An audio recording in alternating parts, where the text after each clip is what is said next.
Hi everyone.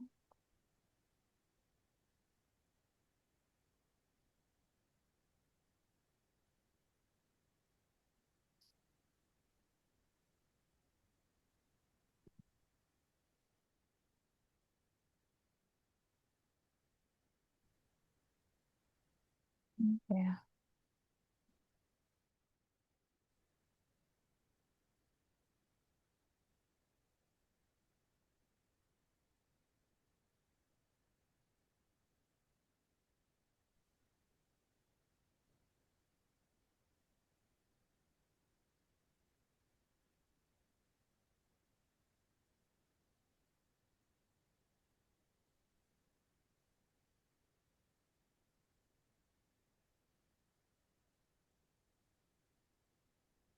yes.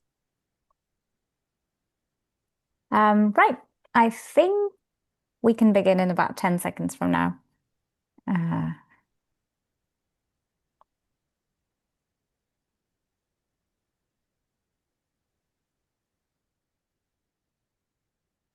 there's still people coming in, so I'll wait for just a teeny bit more.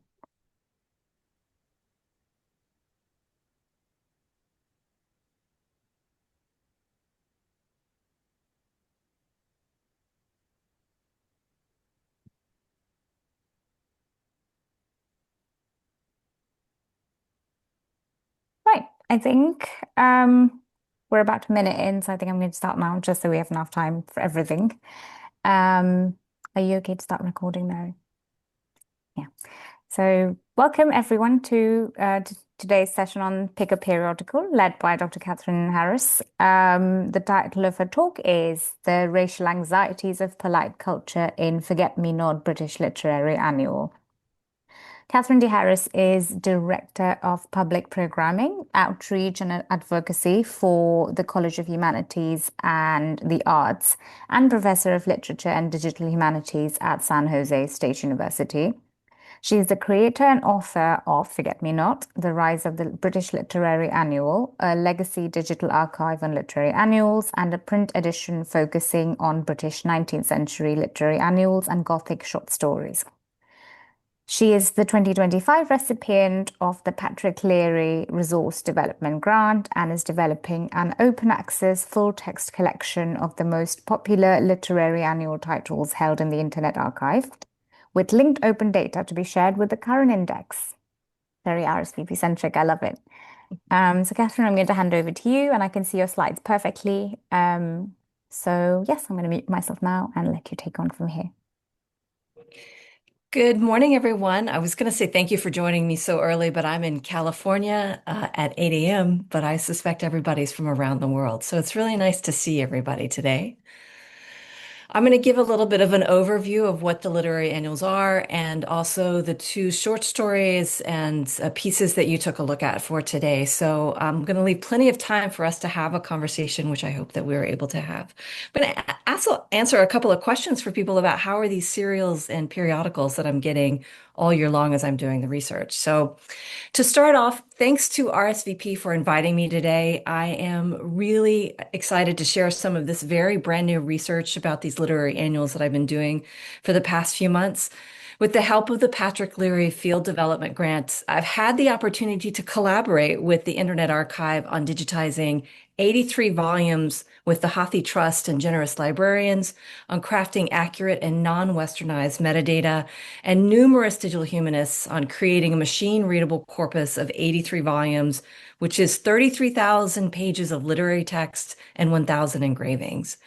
For today's discussion, I have to admit that I found these engravings not because of generative AI or browsing the Internet Archive digital surrogates that we had digitized.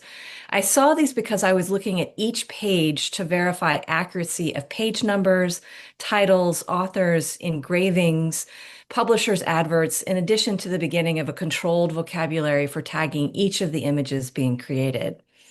And I'm always reminded, as I see Preeti in the list there, Always keep turning the page, as Preeti and both Patrick have reminded us, and that's exactly why I am here with you today. It's important to note that the work we will address today is by any standards a representation of the racism inherent in the British Empire during this time. I acknowledge that the representations may be hurtful and will do my very best to critically analyze the materials with sensitivity and care. And I also ask in our conversations that everyone join me in this caretaking of our community as well. First, a little background on the literary annual craze for our context. The volumes that are focused for today, British Literary Annuals, contain literary texts and images published 1823 to 1860 throughout Britain. They're exported to the colonies and then reproduced by local publishers in these colonies. They were sold to middle-class readers at home in the UK, and the literary annuals soon became exports representing supposed British exceptionalism and paved the way for the empire to take control of educational systems and demand English language dominance in its colonies. Unlike newspapers or magazines, literary annuals were serialized symbols of wealth, education, and cultural power. And I've really been getting questions about how the literary annuals may be considered part of the periodicals family. In other words, do I belong in RSVP? Yes, it's always yes. And I really enjoyed getting that question because I've taken a deep dive in the last few months. The annuals relate to seriality and periodical studies, but they don't surrender their bookishness. Though they were issued as hardbound volumes with gilt edges, silk or embossed covers, and elaborate illustrations, they functioned as serial publications defined by the annual recurrence, the date issued, and the market anticipation. Each volume was materially complete with temporally dependent, acquiring meaning through its position within an ongoing annual sequence, so from year to year. Drawing on the emblem book's modular image text structure, the conduct manual's moral address, and the almanac's ritualized temporality, literary annuals constitute a form of luxury serial book, a hybrid genre in which seriality is expressed through not through ephemerality, but through cyclical replacement and aesthetic renewal. Please call me out on that. That's the first time I'm saying that and rehearsing it and practicing it. So if I need to deepen that, please let me know. With their poetry, short stories, dramatic scenes, sheet music, travel accounts, political statements, historical renderings, classical references, descriptions of Europe, war accounts, artwork, portraits, lavish bindings, and bevy of famous authors, annuals produced and introduced a literary and visual genre that would be both scorned and celebrated by the British reading public and literary evangelists from 1822 to 1860. Adorned with 10 to 12 engravings, each volume was originally intended to replace the women's conduct manuals. And on the screen, you get a little sampling of all the annuals themselves. The annuals were released each November, supposedly making them an ideal Christmas gift, lover's present, or token of friendship. Selling more than 100,000 copies during each holiday season early on, the annuals were accused of causing an epidemic and inspiring, quote, an unmasculine, unbody age, end quote, that lingered in derivative forms until the early 20th century in both Europe and the United States. They were originally published in paper boards like the Forget-Me-Not that you saw in the previous slide, but they were also sometimes rebound in these beautiful leather covers. By 1828, publishers employed the latest innovations in binding and switched to silk to amplify their value and sold them with the silk covers. Each annual typically offers a confined space for dedication or inscription, and here's an example of an unusual embossed inscription page that provides a very tactile or haptic experience, not reproducible in digital representations, unfortunately. These are all images from my collection, so I have the benefit of skimming them and seeing all these embossed pages. Early annuals offered practical information similar to the stationer's company almanac, but that would soon disappear in favor of more literary and visual content. The contents included up to 50 or 60 texts, with upwards of 40 to 60 anonymous or minor or amateur authors in about 300 to 500 pages about the doings of empire, as well as the quotidian bucolic happenings of British citizens, with accompanying engravings focused primarily on ladies' portraits and botanical and mythological imagery. The annuals foster development of the Gothic short story and women's poetic voices to shift the ideals of beauty and subjectivity during the 19th century. The engravings were cast from popular paintings, but rarely garnered fame for the engraver, who was deemed a mere copyist and denied entrance into the Royal Academy. And here you see that there is a painting, and then the engraver and artist, also called a sculptor, takes some liberties with the focus of the painting itself. So art became portable within this duodecimo size. Often engravings such as this one were commissioned. And then, and then well-known poets were asked to render an accompanying poem, ekphrastic work for hire, eventually much to the poet's dismay. What makes the poetry especially powerful in literary annuals is ultimately the use of a different kind of poetic voice, not necessarily the voice that we're going to get from women's conduct manuals. It's one that focuses on the domestic, but that doesn't celebrate the war hero, one that points out the failures of the British government and the limitations on women's rational thought, and more profoundly in the prose, a voice that understands the need for a different version of femininity. Everyone contributed to the annuals, even if they despised the genre because they paid fairly well, though not all were writing towards a subversive or revolutionary voice. The intriguing aspect of the annuals is that the form allowed a space for these alternative and sometimes amateur voices. And I'm just going to interrupt myself for just a second to say that primarily what people do and scholars do is lift a major author who is published in the annuals, like Mary Shelley, and then ignores the container or the wrapper of the literary annual to our detriment. The engravings in the London published annuals were more like this. They were focused, as I've already said, on these bucolic or botanic or ladies' portraits. Publishers and editors soon came to learn that readers wanted the beauty of the engravings as much as they desired to read the literary contents about military conquests. And there was a whole bunch of development of the Gothic short story and tales in here. But the annuals were also filled with tales of these faraway lands and colonial holdings, usually articulating some form of what we now know as the white man's burden, but which I'll also call intimate imperialism.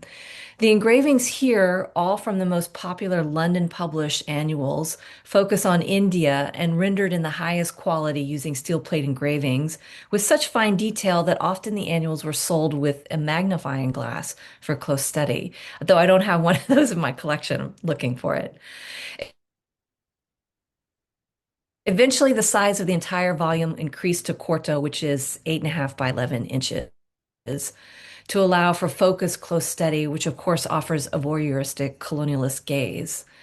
The association with pleasure and beauty was problematic for women readers during the early 19th century. Rudolf Ackermann, who was a publisher of the Forget-Me-Not, and various annual editors would continually defend the literary form as tasteful while printing materials that were perhaps more scintillating and aligned with the idea that aesthetic taste is rooted in physical sensation. Now, here's the focus of the conversation today. And I do ask in the conversation that we have, Oh, if you screenshot this, as Jaylene just articulated for us, that this is a sensitive topic. And if you do say anything about this on social media, I will ask that you provide the context around it, which I'm going to provide you. In the short story by Henry F. Chorley called Uncle Anthony's Blunder, a gentleman approaches a young lady whose back is turned to him. From behind, she is dressed in fine clothing with hands covered by gloves. Before waiting for her to turn around, the older man, Anthony Nesfield, blurts out a proposal of marriage. However, when she turns around, he discovers that she's Jamaican and black, a case of mistaken identity. The engraving and the following story appear on page 231 of a 343-page duodecimo volume published in the 1833 Forget-Me-Not, a literary annual title that first appeared in 1823 and was the establishing literary annual, and led the revolution in combining the almanac, women's conduct manuals, and the emblem books. Rudolf Ackermann, the publisher of the Forget-Me-Not, as well as his magazine called The Repository of Arts, and creator of the literary annual form, had a keen sense of popular taste with other publications such as The World in Miniature, which was published 1821 to 1827. These offered insight into the manners, customs, and characteristics of various nations, but funneled through this Frederick Scherbel and Rudolf Ackermann, who were both German immigrants from Saxony fleeing war in the 1790s. So we have triple and double layering that's happening with who's producing these materials. This vignette of a Jamaican woman with dark textured facial skin centered as the focal point of the engraving and touching a white man is extremely unusual imagery in the literary annuals. The representation of women from around the world, and specifically British colonies, is usually exoticized, eroticized, and subservient to others in the engravings. And in fact, as I paged through all 83 volumes, I found only 5 engravings throughout the most popular literary annuals that had the figure of a Black individual, but they were usually in the background and they were not at the center in the forefront. The story, an ekphrastic rendering by author Henry Chorley, likely received a draft of this steel plate engraving and was asked by the editor Frederick Scherbel to offer a literary image of the scene. The engraving would be the first thing any reader would encounter before discovering what exactly Uncle Anthony's blunder was. This short story likely exploits the visual humor of colonial encounter and misrecognition, an image that reflects both the expanding British Empire's social imagination and the racial anxieties of polite culture around 1830.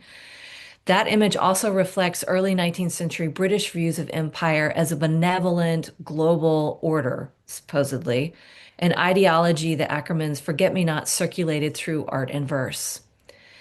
And I want to turn us to these 2 images. Before the Bengal Annual, published beginning in Calcutta in 1830, and the Oriental Annual, published in London, became popular, Rudolf Ackermann was already engaging in colonial voyeurism through the engravings and literature he was producing or commissioning. Ackermann, as the publisher of the repository Arts and the World in Miniature, offered all of these views into the world in ways that are only now really being questioned. And he and Frederick Scherbel also put it together The World in Miniature for Hindustan, spelled with 2 O's, um, as a way for people at home in the UK and London to understand what's going on in the rest of the world. But again, it's filtered through these German immigrants that were trying to push out their own ideals about being a UK citizen.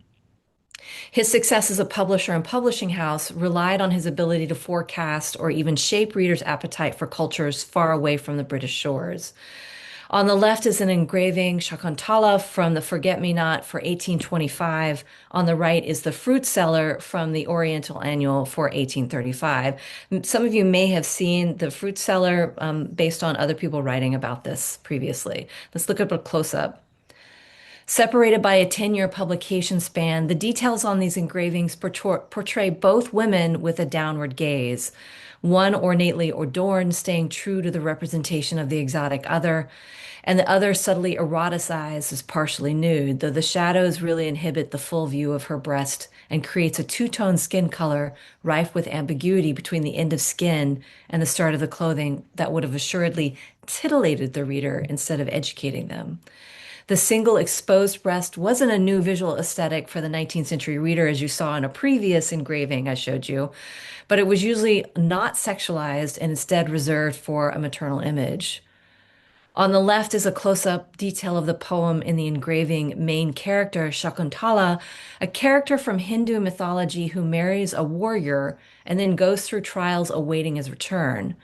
This engraving accompanies a poem that revises that mythology and is about an empress who dies of a broken heart. The first 20 lines are dedicated to only her beauty and eschews any mention of her strength as in the original mythology. The editor, Frederick Scherbel, includes a footnote that this particular version of the tale is translated from the German, with Shakuntala as a representative of the Queen of Prussia, or Germany as we know it now, completely eradicating any mention of the Hindu myth. This particular was translated in 1789 by Sir William Jones, and you can find it in Hathi Trust. It was originally published in Calcutta and then London in the 1790s. Because this was an original Hindu epic from the 4th and 5th century and then published in the Forget-Me-Not in 1825, we see several layers of it being nationalized. What the literary annuals do, and these two specifically, is makes the East ownable, displayable, and domesticated. It shifts empire from conquest to curation. A bound annual doesn't report empire, it attempts to contain it. And the literary annual transforms colonial geography into a tactile, enclosed artifact, enabling a mode of imperial possession that is aesthetic rather than territorial. Here, both women are eroticized and exoticized through their clothing and their bodies, both in an attempt to reify this idea of the erotic other, captured by a woman selling the fruit on the street and a Hindu empress that in the poem becomes analogous to a German royal. The beautiful and the sublime, because we're in the British Romantic area as well. Both are pleasing and terrifying to the reader because you never would have seen an engraving of a white British woman in either type of repose. And I can tell you assuredly, after looking at all 1,000 images, they definitely don't. This is Empire on the parlor table, not the battlefield. Empire appears refreshed, not exhausted with each year, especially the Bengal Annual, which was published through 1837 by editor and ex-East India Company officer David Lester Richardson. The feminized materiality of colonial annuals facilitates what might be called intimate imperialism, a mode of empire sustained through beauty, sentiment, and repetition rather than coercion. And according to Diana Garvin, quote, colonialism is at its most powerful when it operates on the inside, even inside the body itself, end quote. All of this is still a work in progress as I wind my way through the last half of my research sleeve. So I'm looking forward to the conversation, especially since you've been able to page through each of these volumes in the Internet Archive. I have to mention a huge thanks to Zoe Moshenberg, who was the graduate research assistant. She was more of a collaborator than an assistant on this project, advising me on metadata. We thought it would take us just 4 weeks to create metadata for our Internet Archive scans. We're still working on it and getting it uploaded. I'd also like to thank Marina Hout, who is managing the Leary Grant funding on my campus as a two-person show in their office. It takes a village to do this work, not only in the cool stuff, but also in all of the background and the infrastructure. I'm also wildly grateful to RSVP for the Patrick Leary Award because that has sustained this entire project for the better part of a year. So thank you, and I look forward to the conversation.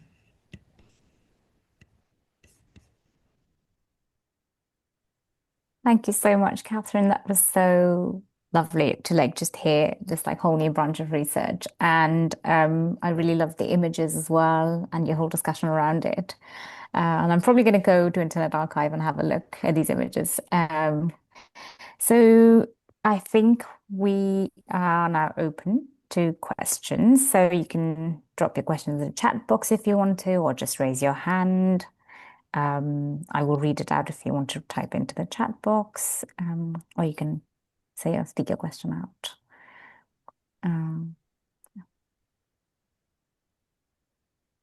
okay, so I will start us off with a question. And I think this is something that just came to mind when I was looking at the two images that you showed last of the two women. And I guess because my idea of like conduct manuals and polite culture was always that like how was this sort of exotic, the sensual exotic made palatable to people who were probably consuming these annuals and, maybe were a bit prudish about what they like to see in it and not? And how did that sort of go, hand in hand with the idea of politeness and decorum, for instance? I don't know if that makes sense, but I guess I just wanted to know. It's a great question. And in the research that I've done over the past couple of decades, have found that, first of all, this is not new. We were seeing these kinds of images coming out in the 1800s. Many of the publishers were very savvy about ensuring that they could get images and content from different communities around the world. Very specifically, the one that I run into is Ackerman published in the early 1810s an entire world in miniature on Japan. Japan did not open up to Westerners till 1850. So he was able to work with one person who died, and he was French and translated everything. And then it was like a funeral procession that was three engravings long that you could do a fold out of. So people were already fetishizing all things happening all over the world. So the annuals at at first, the editors and the publishers were incredibly good at marketing. They were incredibly good at marketing. So they took the emblem and the conduct manual and said in their prefaces, which was appended to every annual, that this was about taste and aesthetics and continuing to help educate young ladies. But then they would also publish the most titillating Gothic short stories in there. Mary Shelley did a whole bunch of them. So people were clamoring for that, and they were already seeing this kind of thing. What they got it in was a permanent wrapper as a signal of luxury. And you do have peppered within it small short stories or very small poems that are about how people should conduct themselves, but it's done through a literary lens. And at this point, people are crazy for Byron and Keats and Shelley, Percy Shelley and Mary Shelley's work. So they knew that what they were going to get with the annuals was a bit of a cover of being polite literature, but they also knew that they were going to have some form of titillation. And the Gothic short stories alone were scandalous to read, but it was okay to read it because you wrapped it in a piece of luxury. Thank you so much for that. Oh yeah, Preeti's hand is up. Take. Um, Hello, thank you. I have so many questions and this comments and thoughts, and I'll just start by saying you asked if that formulation, luxury serial books, which is not cyclical but has seriality, works, and it works for me. I'm not, I'm just, but I think I like that a lot. I, again, as I said, I have so many questions. I have so many thoughts. I want to talk about the literary content Mhm. here and the way in which it spurred for me why so much periodical studies as a field continues to focus on literature. And I think you've answered some of those questions by talking about a genre like this. So we can come back to that. I'm really struck by the fact that in the two examples you asked us to look at, um, so they're published by Ackerman in London, and I think I missed what you said earlier about how they come from the East or they come from the colonies or empire in London, but they're published by Ackerman. And what I'm really struck by in both of the images as I'm looking at them here on my screen is that there's the name of the draftsperson or the artist and the name of the um, engraver on the right. Um, but the most prominent name below the image is actually Ackerman. And I'm really struck by that because one of the things that is often said about household words is that, and I'm seeing Kathy Waters here, and I think I got this from Kathy, but, a lot of the contributors to household words complained about the fact that while they were not named, right, everything in household words was anonymous, every other page had the name conducted by Charles Dickens. So there was this sort of Dickensian ownership of everything that appears in household words. And I'm struck by that here too. It's like Ackerman. It's like, this becomes this sort of name attached. And, I just, it's a really, it just struck me that that becomes the as you said, brand. But so anyway, I just wanted to point that out. And I don't know Can if I, you have can I any res thoughts about can I that. respond to that a little bit? Yeah, yeah, please. So this is why working on this literary form is so complex because Ackerman also had a shop called the Repository of Arts and he held a salon upstairs. So people knew his name. So it was a marketing ploy. And Ackerman dies in 1834 and his sons take over and do the same thing. Not every annual at the base of the engravings has the publisher's name. Charles Heath, the publisher of The Keepsake, definitely did because not only did he do the artwork and engravings, as the publisher, he also wanted people to see that he was in charge, number one. Number two, people often cut the engravings out and framed them. So then they wanted to, and this is what annoys me with book collecting, is that I get some and people want to sell them to me and they have no engravings, but then they want to sell me the engravings separately for even more than they're selling me the book itself, the whole literary annual. So that was an expected aspect of having these engravings. And also every publisher wanted to use steel plate engravings, and very few of them had woodcuts or wood engravings. So in the preface itself, the editors often wrote, "We're using the best and most innovative forms of typography and engravings with steel plate engraving." So we see them throughout, and it makes sense to me that Ackerman puts his name on everything.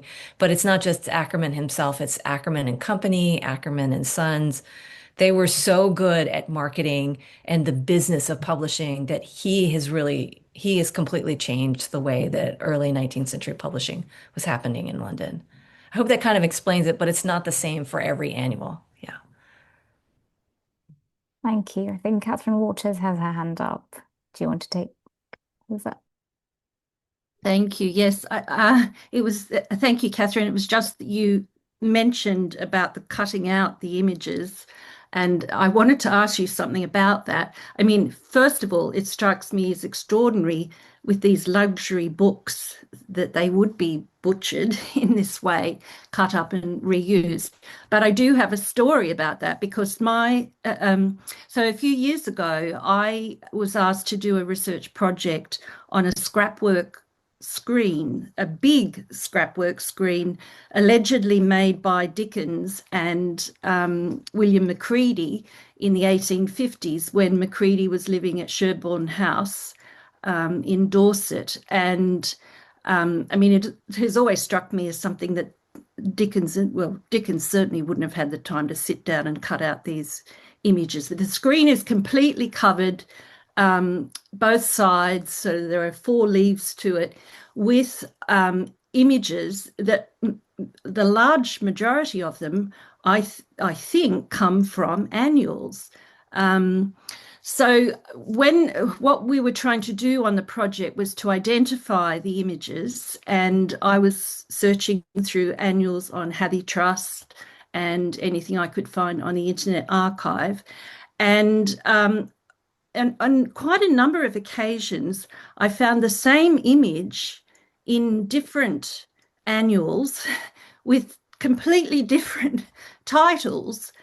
So this is just one example I just looked up. So there's an image on what we call the first panel on the screen that I've called Beppo in Disguise and Laura, engraved by J. Goodyear after John Rogers Herbert, illustrating a scene from Byron's Beppo. And then I've also had to put, also known as the tableau in the keepsake of whatever. And so I put up whatever information I could find. But it's interesting, given what you were saying about the images in a way taking priority and some kind of prose piece or poem being commissioned ekphrastically to represent the image, as it were. And so I guess it's just a question: do you know anything about this phenomenon that I Yeah. found with the scrapwork screen? Thank you for that question, Catherine. I'm nodding because there's so many things happening. Number one, the 1,000 images I am from the annuals that I've got digitized with Internet Archive, we're pulling them out into a corpus and tagging them so that you would be able to find them much more easily in that way.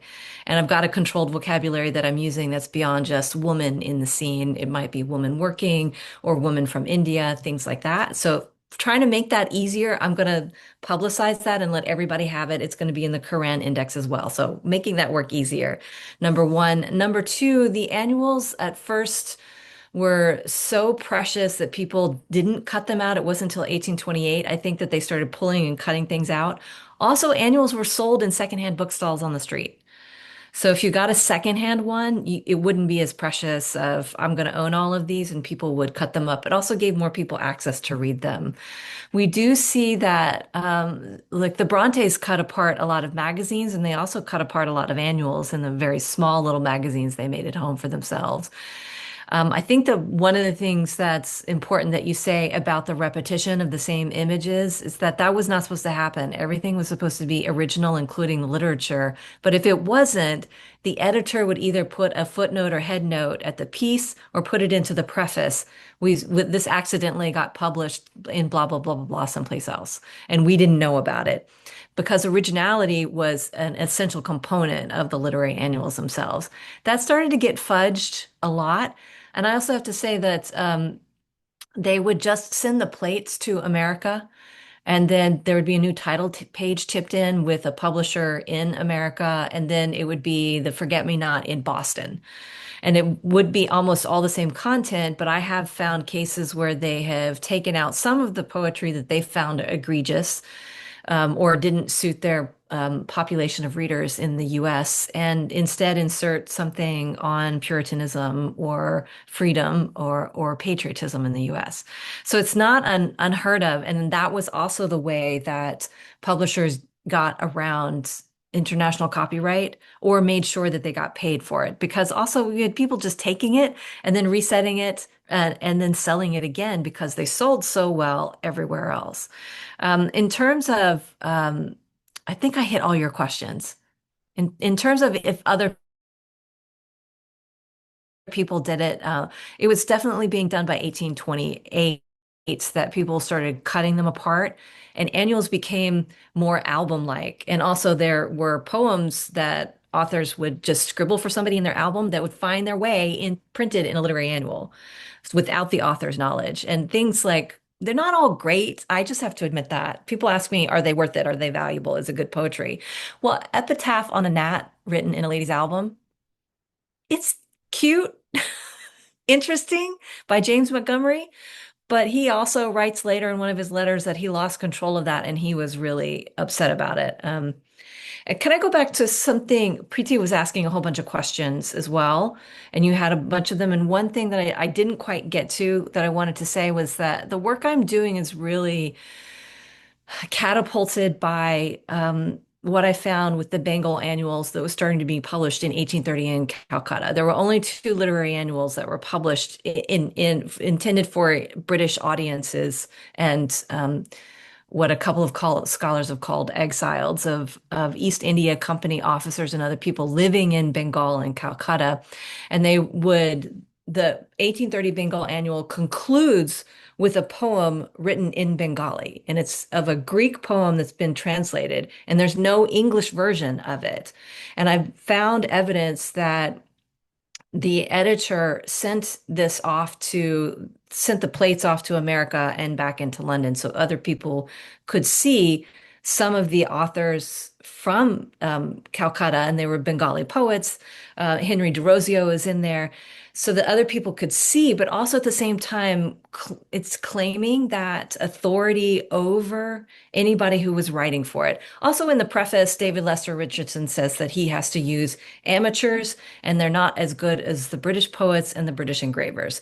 So he's doing double duty with things. It's really confusing. And that's what really set me on this journey to figure out how empire is being distributed at home by people in London. And Ackerman was one of the people who was very good at getting authors to submit something from very far away.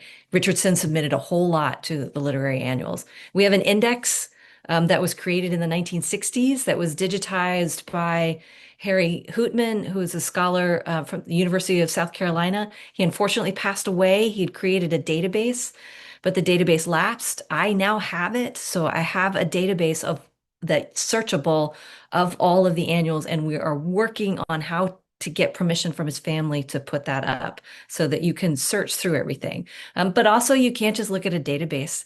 Me paging through 83 volumes was quite fundamentally a huge shift in my research about what was really in the annuals. And I was able to classify every piece as drama or historical or short story. And then I just did poetry because I couldn't get into like ballad, sonnet, anything like that. But I think one of the things is that it's such a hidden, rich source But the depths of also what I saw about promoting empire was disturbing to me. And I think the story needs to get out that it was happening at home. We know it happens in magazines, but in these real luxury items that were intended to help women become better people, um, we see empire being promoted to them. And also literary annuals, where there was a gentleman's literary annual and stuff like that. People just capitalized on the popularity. Okay, a little bit of a side note because I was thinking about what Preeti said about I didn't get to everything here, so just wanted to leave it open so that we can have a conversation. Jennifer Hayward has a question.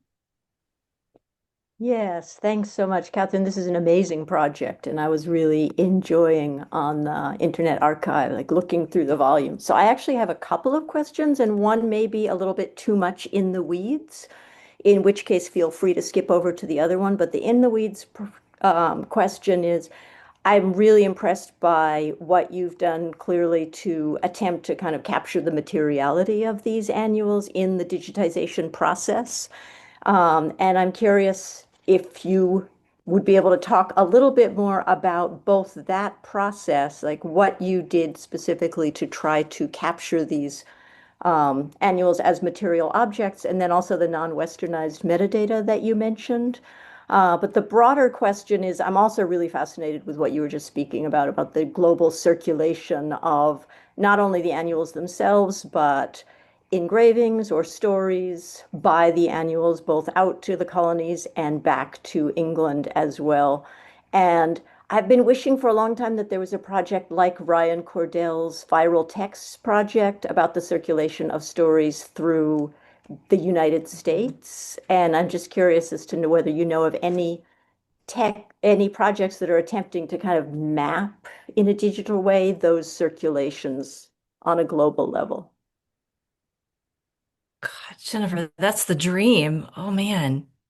Uh, yeah, okay. So I was writing down the three of them that you wanted to ask about. And let me tackle the first one, how capturing the physical. So one of the issues that I have found in working with literary annuals is that there was no real way to capture that physical aspect. And so then we really destroy that container that's been really important to literary annuals.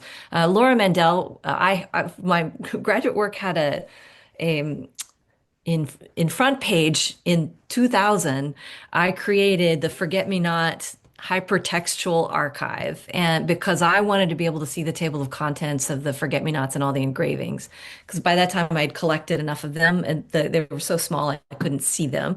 So I scanned them on a flatbed scanner, and that was one chapter of my dissertation.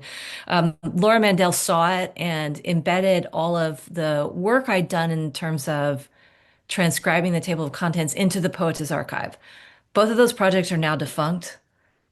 Poetess Archive was also part of Nines, but one of the things that I grappled with was that it became a database and you lose the physical object. And because there is so much, there's 50 to 60 literary texts in every single volume, and there's 300 titles alone published through 1860, so that we have thousands and thousands of them. So I picked the most well-published ones from my project or from my collection, and worked with the Internet Archive on what I specifically wanted to be digitized. They were really good. They've worked with my library before. So we not only digitized, and I've dropped into the link, the 83 volumes, I asked them to not only digitize the contents, I wanted the pages, the boards, and the spine.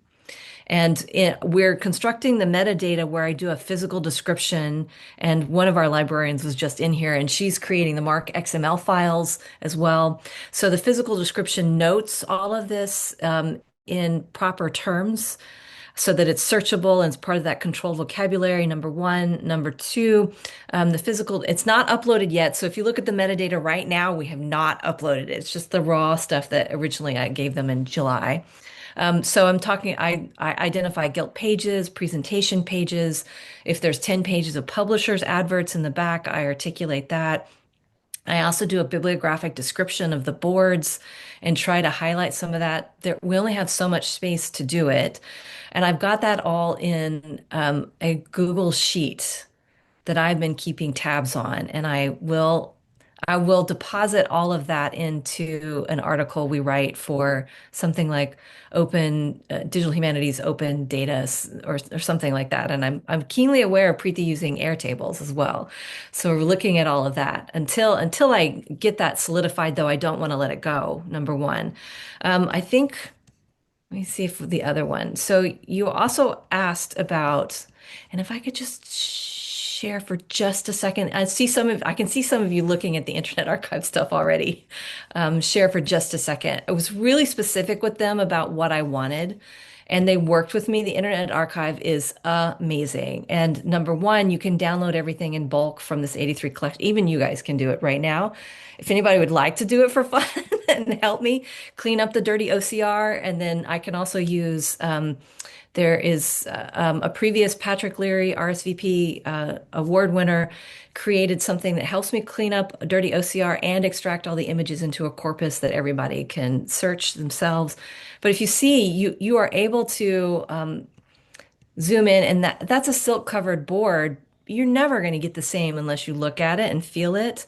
It's real silk, and this is from 1828. So we have almost a 200-year-old book that looks really good. And then I asked them to digitize everything. So they just took high quality pictures of all of these.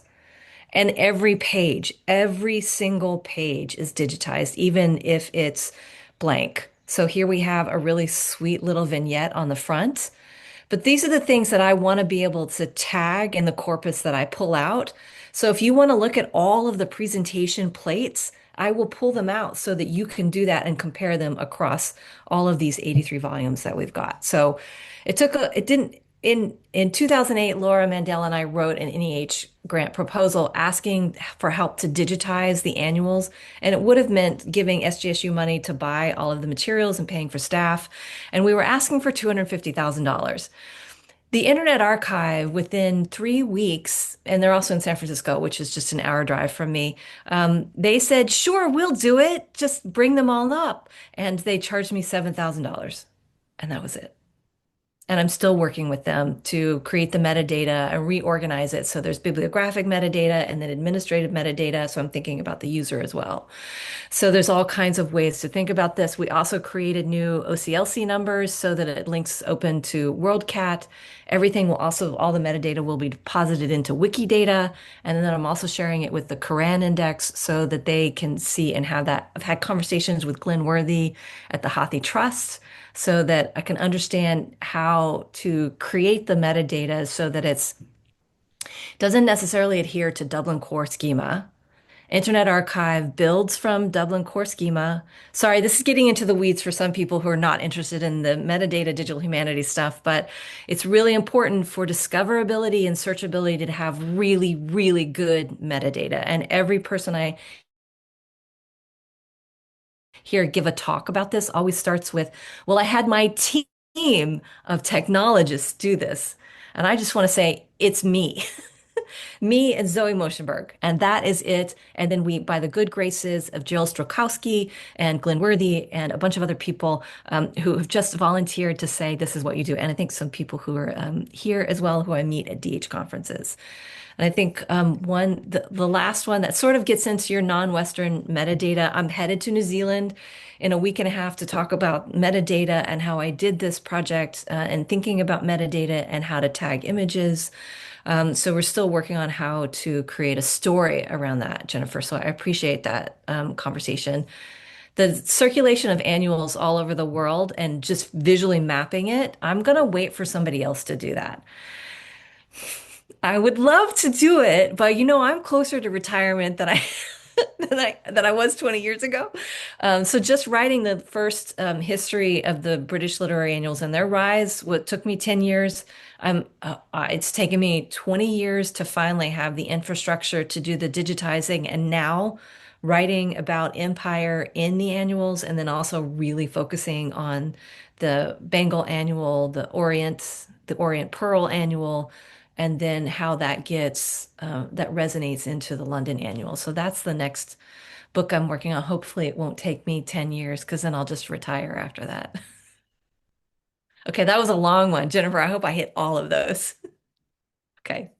Thank you so much. That was so enlightening. We have a very quick question from Matt in the chat asking, what was the citation at the end of your talk about imperialism on the inside?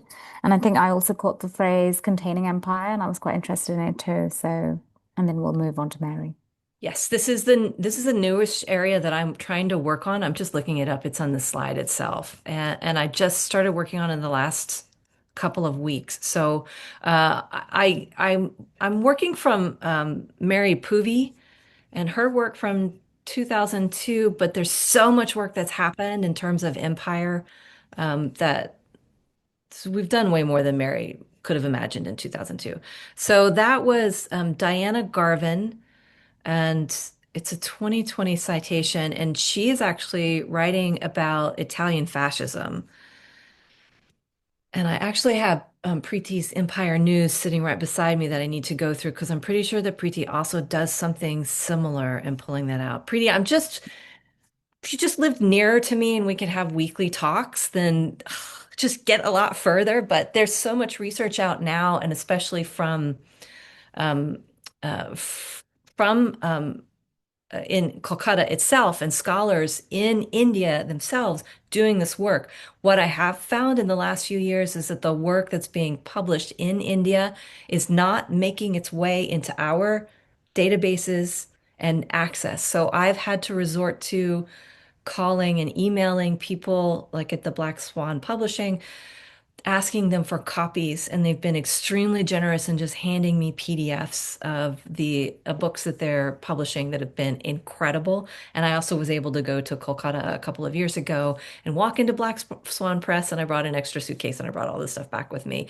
so I can hear from South Asian scholars who are working in book history in Kolkata, in Bengal right now, because we're not getting all of that information over here in North America or in the databases that we have access to. Thank you. Black Swan Press is great. Um, Mary has been, has had her hand up for a while, so I'll hand over to Oh her. And man, I'm then getting all the Jamie. greats. Mary Ellis Gibson too. I've been reading your books lately too. Oh gosh. Oh well, let's just have a mutual admiration society. This is just amazing. And I'm just sitting here going, oh, yum, yum, yum. I can't believe all this stuff will be at our fingertips. And uh, I guess I have a kind of down and dirty, simple question about how did you find this material about the circulation of the Bengal Annual, for goodness sake? And how did you get your hands on all of them? Now, I haven't been back to this for, 4 or 5 years, so maybe I'm just missing the boat. But goodness gracious, when I was trying to do this, it was my life and the BL sneaking around to photocopy. Shh, no one heard that. Right. Okay. So tell me about this. The Bengal Annual goes to America. I mean, I do want one of you to write this project of this international circulation of annuals. And I just retired, and I don't think it's going to be moi. So, hey, I guess Catherine and I are saying, who are you? Who's doing this one? But do tell me more about that. And then I just wanted to throw in a plug for Fisher's Drawing Room Scrapbook Yeah. and the recirculation of images of India. If Yeah. that's like the mother lode to me Yeah. of that flavor of Orientalism, and has all the pieces of Letitia Landon uh, being an Orientalist, Yeah. and cribbing footnotes, I am sure, from Emma Roberts. I just swear it. Yeah. So Well, talk to me some more. And yeah. I think so the four that I have digitized didn't I do have some Fisher's Drawing Room in my collection, but they are widely and easily accessible through the Hathi Trust and through Google Books. So I picked I have the straight flush of collectors. I have full runs of the Forget Me Not, Friendships Offering, Literary Souvenir, Comic Annual, which was not digitized. Mhm. And then I have Spotty of the Keepsake as well. And then Mhm. I also own some early women's conduct manuals and emblems so that I could Mhm. do direct comparison without going to a library. So I basically built my own library. Mhm. In terms of the circulation of the Bengal Annual, I was doing research at the British Library in November and just started searching databases in Google Books and Hathi Trusts, and it started popping up of advertisements in newspapers. that Yeah. now have been picked up by, and also admittedly, we have San Jose State is part of Cal State system, and our chancellor bought another story, ChatGPT access exclusively for us that's at the research level. So ChatGPT is my research assistant in helping me find advertisements through open access newspaper databases. Leaves a Hmm. lot for me, and then I Hmm. can go and double check. So I found a Hmm. lot with the Bengal Annual in terms of advertisements. And Hmm. also Michael Hancher, who I'm Hmm. friends with, gave me early access to some of his scholarship in a book he's just publishing about David Lester Richardson, and Oh, he oh, details a lot. ah. Um, he also has an article from 2015, I think, that's about Macaulay and English language being forced on everybody Hmm. in India itself. And he writes a lot about David Lester Richardson. So he's been Hmm. emailing me.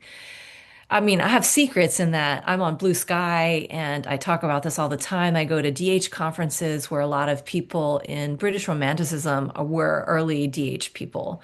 So they gave me early access to stuff. But I'm interested to see what Michael is publishing in his latest book, which I think is coming out next week. And it's about Oh, wow. Macaulay, but he talks a lot about David Wow. Lester Oh, Richardson.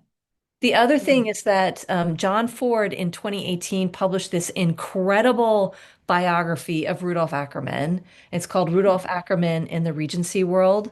And I was in touch with John very early on, and he sent me the manuscript because he was shopping around for a publisher. And he got the Warham Books to publish this incredible, beautiful glossy with glossy images. Here, you can't see it. Oh my God. And it's Yeah. totally worth it to grab one of those in the British Library. And he did talk to me a lot about publishings and advertisements and how people Hmm. could understand the distribution of the annuals. And that's also how I know that the plates were shipped instead Hmm. of the whole book. Hmm. And I'm just learning and found out back in November, I haven't had a chance to chase it down, all of the advertisements for the Bengal Annual all over the place.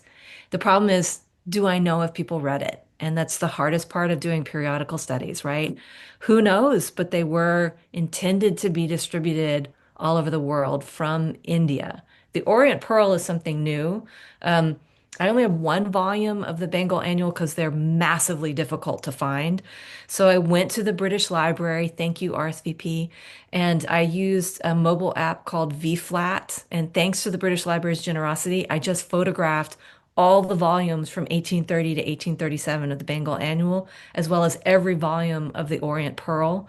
Um, Dan White wrote this incredible book from Little London to Little Bengal, and he very generously handed over all of his notes of everything he found, the bibliographic descriptions at the British Library, so that I could figure out where to find and where I needed to go next to find everything and look at it. Because my volume of the Bengal Annual doesn't have the engravings, and very few of them do.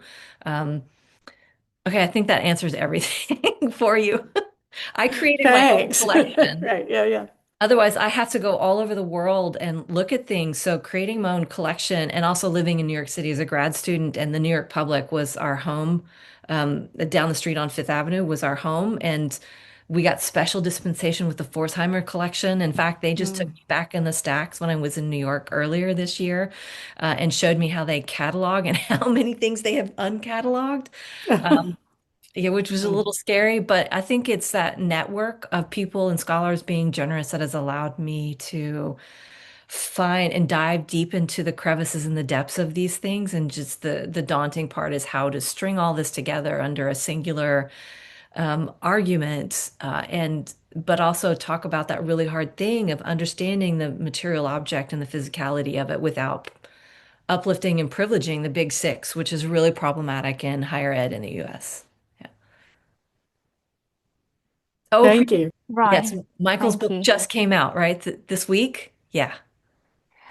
Thank you so much, Mary, for your question. And I'm afraid we might have to wrap up soon because we've run out of time. Sorry, Jaylene, but I'm sure you can um, meet up at the next event. I just wanted to say quickly that our next digital event is on the 17th of April with a talk by Graham Law on commissioned letters to the editor of the Times.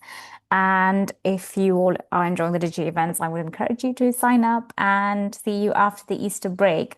I want to thank Catherine again, and let's give her a round of applause for a wonderful paper, a wonderful talk, and for the lovely, lovely discussion, which is why I always love the RSVP digital events because the conversations just blossom. Thank you once again, Catherine, and thank you for everyone who attended today's event. And I will see you in April, hopefully.